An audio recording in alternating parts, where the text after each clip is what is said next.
आपको पशुपतिनाथ व्रत की बहुत ही सरल पूजा विधि बताऊंगी। सुबह पूजा कैसे करनी है, शाम को पूजा कैसे करनी है, व्रत कैसे खोलना है और व्रत के क्या क्या नियम है, संपूर्ण जानकारी आपको आज की वीडियो में मिलेगी। तो वीडियो को आप अंत तक जरूर देखें। देखिए, पशुपतिनाथ व्रत सोमवार के दिन किए जाते हैं। तो सोमवार के दिन सुबह सुबह स्नान आदि करने के बाद हमें पूजा की थाली लगानी है। पूजा की थाली में हमें क्या क्या सामग्री रखनी है, इसका वीडियो आपको अलग से चैनल पर मिल जाएगा। लिंक मैं आपको डिस्क्रिप्शन में दे दूंगी, आप वहां से देख लेना। पूजा की थाली में हमें इतना सामान रखना है कि दोनों समय पूजा के लिए वो सामान बहुत रहे। इतना सामान रखकर फिर थाली को ढक के हम मंदिर लेके जाएंगे। पशुपतिनाथ व्रत का पूजन मंदिर में किया जाता है और पहले व्रत के दिन जिस मंदिर में आप पूजा करेंगे, आगे सभी व्रत में आपको वहीं पर पूजन करना है। मंदिर चेंज नहीं किया जाता है। तो आपके घर के आसपास जो भी भगवान शिव शंकर का मंदिर हो, वहां पर आप भगवान पशुपतिनाथ के व्रत का पूजन कर सकते हैं, क्योंकि पशुपतिनाथ भगवान शिव शंकर का ही स्वरूप है। तो यहाँ पर देखिए, मंदिर में हम आएंगे। पहले मंदिर की हमें अच्छे से साफ सफाई करनी है। तो शिवलिंग के आसपास अच्छे से साफ सफाई करके फिर हम जल चढ़ाएंगे। सबसे पहले हमें भगवान शिव शंकर का अभिषेक जल से करना है। उसके बाद हमें पंचामृत से अभिषेक करना है। आप पंचामृत बना के लाए हैं तो पंचामृत से अभिषेक कर दीजिए, नहीं तो आप कच्चे दूध से भी भगवान शिव शंकर का अभिषेक कर सकते हैं। लेकिन पहले व्रत में जैसे आप पूजा कर रहे हैं ना, बाकी सभी व्रत में आपको उसी तरह से पूजा करनी है। तो यहाँ पर हमने दूध चढ़ा दिया है। उसके बाद फिर से हम जल चढ़ाएंगे। भगवान शिव शंकर का 3 बार अभिषेक किया जाता है। तो पहले जल से अभिषेक, फिर दूध से और फिर जल से अभिषेक करेंगे। उस मंदिर में आप पूजन कर रहे हैं, अगर वहां पर शिव परिवार विराजमान है तो आप संपूर्ण शिव परिवार का भी साथ साथ पूजन करें। सभी को हम जल चढ़ा देंगे। और अगर वहां पर शिव परिवार नहीं है तो कोई बात नहीं, आप शिवलिंग का पूजन कर सकते हैं, क्योंकि शिवलिंग में भी संपूर्ण शिव परिवार विद्यमान होता है। सभी को हमने यहाँ पर जल चढ़ा दिया है। अब हम भगवान शिव शंकर का सुंदर सा श्रृंगार करेंगे। और भगवान शिव शंकर को हमेशा चंदन या भस्म से तिलक किया जाता है। तो अगर आपके पास दोनों चीज है तो आप दोनों चीज ले जाइए। अगर दोनों चीज नहीं है तो चंदन या भस्म में से जो भी चीज आपके पास अवेलेबल है, आप वो चीज ले जा सकते हैं। यहाँ पर चंदन से मैंने भगवान शिव शंकर को तिलक लगा दिया है। अब हम भगवान शिव शंकर को फूल समर्पित करेंगे। तो अगर आपके पास धतूरे के फूल हैं, आंकड़े के यानी मदार के फूल हैं, तो आप वो समर्पित कर दीजिए। नहीं तो जो भी फूल आपके पास अवेलेबल है, आप वो फूल भगवान शिव शंकर को समर्पित कर सकते हैं। अगर आपके पास फूल माला है तो आप माला समर्पित कर दें, नहीं तो खुले फूल भी आप समर्पित कर सकते हैं। हम भगवान शिव शंकर को वस्त्र स्वरूप जनेऊ समर्पित कर देंगे। और सबसे जरूरी है बेलपत्र समर्पित करना। तो भगवान शिव शंकर का जब भी आप पूजन करें, बेलपत्र जरूर समर्पित करें। पशुपतिनाथ व्रत में सबसे जरूरी जो है ना, वो बेलपत्र है। बेलपत्र को देखिए, चिकनी साइड से इस तरह से हमें उल्टा समर्पित करना होता है। तो आप 5, 11, 21, 51 जितने हो सके उतने बेलपत्र भगवान शिव शंकर को समर्पित करें। अब हमें भोग समर्पित करना है। तो पशुपतिनाथ व्रत में सुबह का जब आप पूजन करेंगे ना, तो आप किसी भी चीज का भोग लगा सकते हैं। किसी भी ऋतु फल का भोग लगा दीजिए, आप चीनी का भोग भी लगा सकते हैं। फिर हम देखिए, भगवान शिव शंकर का पूजन तो हो गया है। अब हम भगवान गणेश जी का, माता पार्वती का, कार्तिकेय भगवान का, नंदी जी का, सबका पूजन हम करेंगे। तो सभी को तिलक लगा देंगे, वस्त्र स्वरूप कलावा समर्पित कर देंगे, सभी को भोग समर्पित कर देंगे। इसी तरह से हम संपूर्ण शिव परिवार का पूजन कर लेंगे। इतनी देर भी आप पूजन करें, मन में ओम नमः शिवाय का जाप करें। साथ में ही भगवान पशुपतिनाथ से प्रार्थना करें कि हे पशुपतिनाथ भगवान, मैं इस मनोकामना की पूर्ति के लिए आपके व्रत कर रही हूँ। मेरे व्रत के संकल्प को पूर्ण करने में मेरी सहायता करें और मेरी मनोकामना को पूर्ण करें। ऐसी प्रार्थना करने के बाद फिर हम करेंगे आरती। तो बहुत ही प्रेम पूर्वक हमें यहाँ पर भगवान शिव शंकर की आरती करनी है। भगवान शिव शंकर, माता पार्वती की जो भी आरती आपको आती हो, वो आरती आप कर सकते हैं।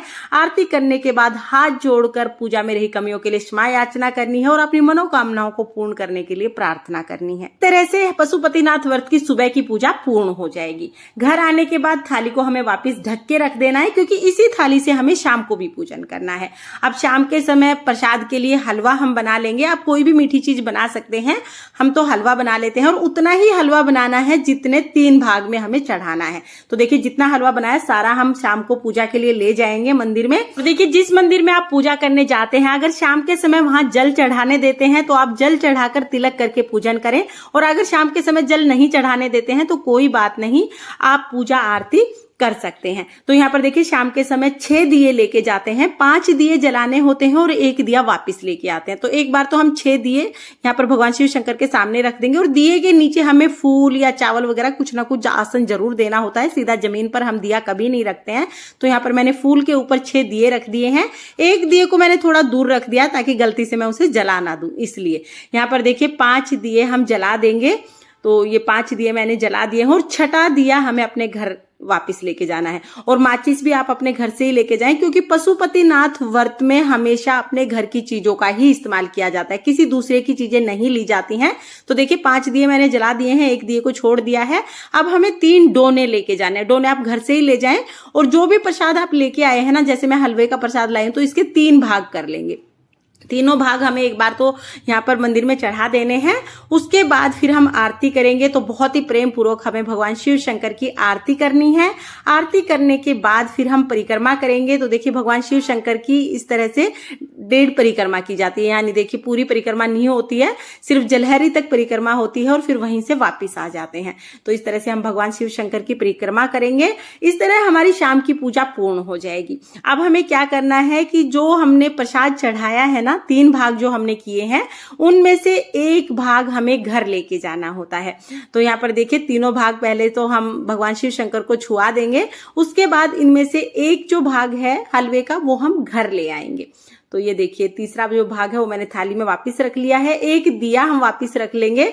इसको कहते हैं कि भगवान के घर से हम प्रकाश लेके आए हैं। और थोड़े से फूल मैं रख लूंगी, क्योंकि घर पे जाके भी हमें दिए के नीचे थोड़ा आसन देना होगा। तो ये फूल मैंने रख लिए हैं। हाथ जोड़कर पूजा में रही कमियों के लिए क्षमा याचना करेंगे और पशुपतिनाथ भगवान से मनोकामना करेंगे कि वो हमारी इच्छा को जल्द पूर्ण करे। घर आने के बाद जब आप घर में एंट्री करेंगे ना, तो अपने राइट हैंड की तरफ हमें वो दिया जलाना है। तो पहले देखिए थोड़े से फूल मैं रख दूंगी, उसके ऊपर दिया रख के हम दिया जला देंगे। भगवान पशुपतिनाथ से प्रार्थना करेंगे कि जैसे इस दिए का प्रकाश चारों तरफ फैल रहा है, उसी तरह आप भी मेरे ऊपर चारों तरफ से कृपा करें और मेरी मनोकामना को पूर्ण करें। अब देखिए जो हम हलवा लेके आए थे, जो प्रसाद, सबसे पहले हमें वो खाना है। पहले ये प्रसाद खा के फिर उसके बाद आप खाना खा सकते हैं। कुछ लोग नमक वाला खाना खाते हैं तो कुछ लोग मीठा खाना खाते हैं। तो आप अपने स्वास्थ्य के अनुसार नमक के भी व्रत कर सकते हैं या मीठे भी खाना खा सकते हैं। एक टाइम हमें इसमें खाना खाना होता है। भगवान पशुपतिनाथ के 5 व्रत किए जाते हैं। 5 व्रत हमें लगातार करने होते हैं और शास्त्रों के अनुसार ऐसी कोई मनोकामना नहीं है जो भगवान पशुपतिनाथ व्रत के करने से पूर्ण नहीं होती है। अगर हम पूरी विधि पूर्वक भगवान पशुपतिनाथ का पूजन करके व्रत करते हैं तो सभी प्रकार की मनोकामनाएं पूर्ण होती हैं। अभी महिलाओं को महीने में कुछ दिन पूजा नहीं करनी होती है, तो ऐसे में क्या करना है कि उन दिनों में भी आपको व्रत जरूर करना है, लेकिन पूजन नहीं करना है और उस व्रत को काउंट नहीं किया जाएगा, यानी 5 व्रत में वो व्रत नहीं गिना जाएगा। पूर्ण पूजा के साथ जो हमने व्रत किए हैं वही 5 व्रत काउंट होंगे और 5वें व्रत के दिन हमें उद्यापन करना है। उद्यापन कैसे करना है इसका वीडियो भी आपको चैनल पर मिल जाएगा, लिंक मैं आपको डिस्क्रिप्शन में दे दूंगी, आप वहां से देख लेना। भगवान पशुपतिनाथ के व्रत करने से सभी प्रकार की मनोकामनाएं पूर्ण होती हैं। और आज की वीडियो में मैंने इस व्रत की बहुत ही सरल विधि और बहुत ही सरल पूजा बताई है। तो अगर आपको ये पूजा विधि पसंद आई हो तो प्लीज प्लीज वीडियो को लाइक कर देना और हम महिलाएं घर में तीज त्योहार कैसे करते हैं ये देखने के लिए मेरे चैनल को सब्सक्राइब कर लेना। और हाँ, अगर आपके कोई भी डाउट है तो आप कमेंट करके पूछ सकते हैं, मैं रिप्लाई करने की पूरी कोशिश करूंगी। भगवान पशुपतिनाथ की कृपा आप सभी पर बनी रहे। फिर मिलेंगे। राधे राधे।